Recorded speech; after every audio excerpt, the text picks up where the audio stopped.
Welcome to DEMOCREPUBLIX, where we cover the real news that matters to we the people. The fake news media that has worried American families of the dead, those suddenly laid off, those forced into social isolation, might take a moment from their troubles and realize the Wuhan China flu is a gift from our most favored nation, friend China. That's because America's fake news media happily serves as China's mouthpiece in the US. Words deadlier than a virus.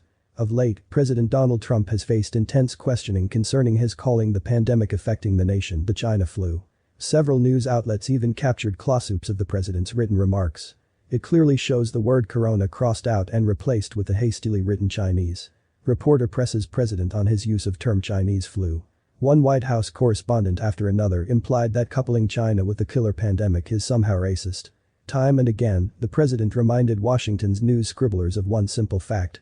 The city of Wuhan, China became the epicenter of today's global health crisis. Saying so, Trump insists, is a simple matter of recognizing reality. Is racism or bioweapon the greater threat? The fake news media, meanwhile, is giving short shrift to China's claim that the virus urging around the globe is a biological weapon unleashed by the US military. After the China virus.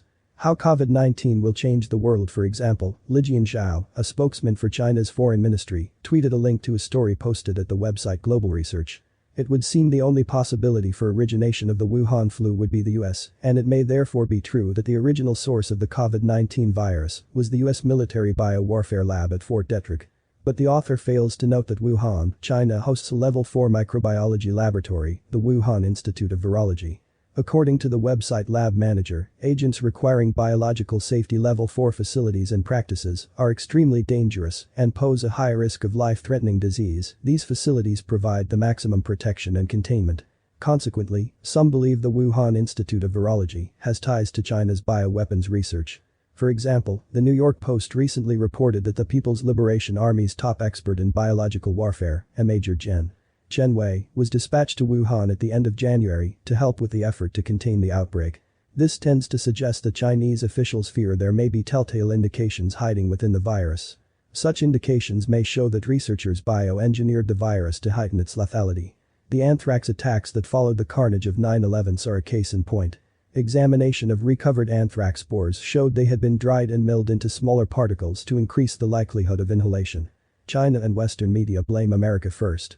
But getting back to China, the propaganda organ of its totalitarian government, the China Daily, takes comfort that America's fake news media continues to serve as China's mouthpiece here by rallying to its cause.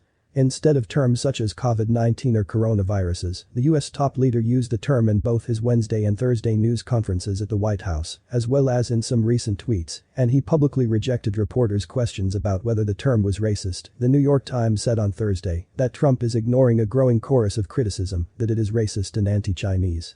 But today, communist China and her handmaidens in America's fake news media wish to use the charge of racism to divert our attention from China's propaganda campaign to blame our military for the Chinese virus.